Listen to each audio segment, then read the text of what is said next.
भैया hello everyone, बड़ों को नमस्कार, छोटों को आशीर्वाद और अपने वालों को सलाम। आज हम आपको लेकर चलेंगे स्वर्णरेखा नदी का उद्गम स्थल जो कि पिस्का नगरी में है। तो ज़्यादा देर नहीं करते हैं, गाड़ी स्टार्ट करते हैं और चलते हैं। Let's go. अगर आप रांची या पिस्का मोड़ होते हुए आ रहे हैं तो आपको चेक पोस्ट आना होगा। चेक पोस्ट से लेफ़्ट लेना होगा। लेफ़्ट लेने के बाद पंचिंगा जाना होगा। पंचिंगा जाने के बाद आप किसी से ही पूछेंगे मेला टिकरे का रूट किधर है, वो मेला टिकरे का रूट सीधे बता देगा और सीधे आप पहुँच जाइएगा रानीचुआ। ये मुख्य द्वार है, प्रवेश द्वार है ये। तो हर मकर संक्रांति के दिन यानी 14 जनवरी को यहाँ पे मेला लगता है, लेकिन हालांकि पिछले 2 साल से मेला नहीं लगा है कोरोना की वजह से, तो शायद नेक्स्ट ईयर लगे। तो चला जाए, चलते हैं।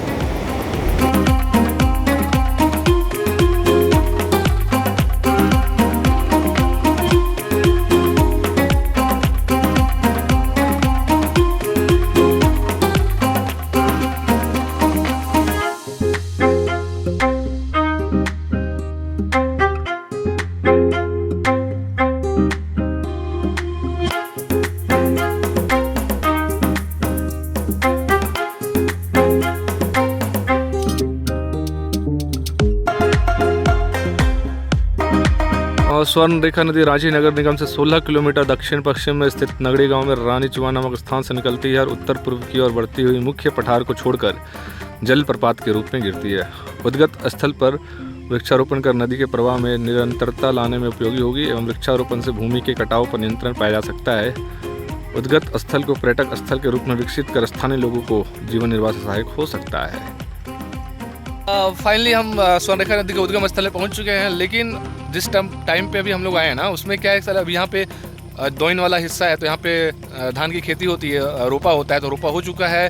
कीचड़ है, वहाँ तक जाने में पहले हम उधर से जा रहे थे, वहाँ से जा रहे थे, लेकिन वहाँ काफ़ी कीचड़ है, तो अब हम लोग यहाँ से निकलेंगे, यहाँ से जाएंगे। तो चलिए चलते हैं। अरे अभी दोइन ये चल रहा है, धान की खेती हो रही है, यानी रोपा हो रहा है, तो इसके वजह से कीचड़ तो काफ़ी होगा।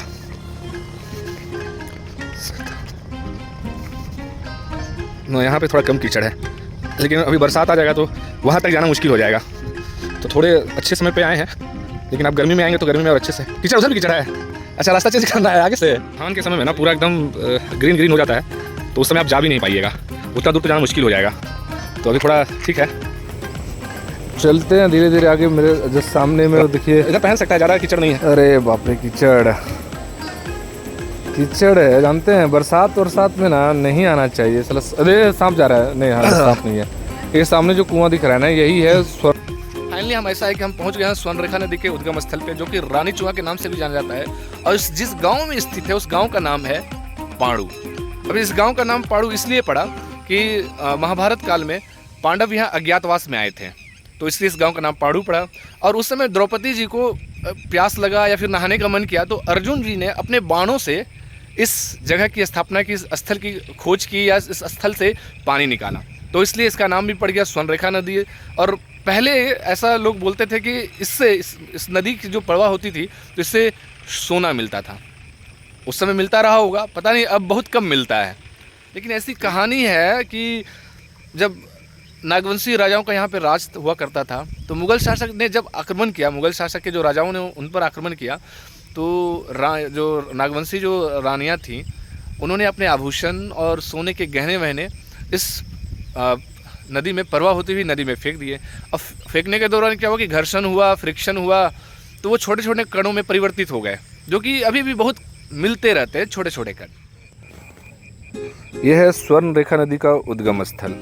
यहीं से स्वर्णरेखा नदी निकली है और इस खेतों के बीच से होते हुए ये आगे जाके बड़ी हो जाती है और जल प्रपात के रूप में जोना फॉल में गिरती है और जाके सीधे बंगाल की खाड़ी में मिल जाती है। तो यही है ये पांडू गांव, रानीचुआ के नाम से भी इसे जाना जाता है। तो जो नदी निकलती है, हालांकि गर्मी के समय में भी पानी इतना ही रहता है। अभी बरसात, अभी थोड़ा और तेज़ बरसात होगी तो ये ऊपर तक पानी आ जाएगा आराम से। तो अभी पानी का प्रवाह हो नहीं रहा है, लेकिन फिर भी पानी यहीं से निकलती है। निकलने के लिए ये बनाया गया है, तो पानी यहीं से निकलता है और आगे जाके चौड़ा हो जाता है। एक छोटा सा झील बनाया गया है, तो चलिए, ये छोटा सा झील है।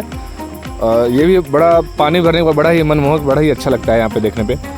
तो यहाँ पे लोग क्या करते हैं कि जो सावन के समय में लोग यहीं पे स्नान करते हैं। स्नान करने के बाद नदी से जल उठाते हैं और पहाड़ी मंदिर में भोले बाबा को जलाभिषेक इसी पानी से करते हैं लोग। कोई पैदल जाते हैं, कोई, लेकिन लोग यहाँ से पानी उठा के इसी पानी से जलाभिषेक करते हैं। और मंदिर का जो पूरा एरिया है, मतलब जिस एरिया, तो उस एरिया में मेला लगता है हर मकर संक्रांति के दिन, यानी 14 जनवरी को। तो वहाँ शंकर भगवान का मंदिर है। तो ज़्यादा समय नहीं बिताते हैं और आपको लिए चलते हैं उस मंदिर की ओर। तो चलिए।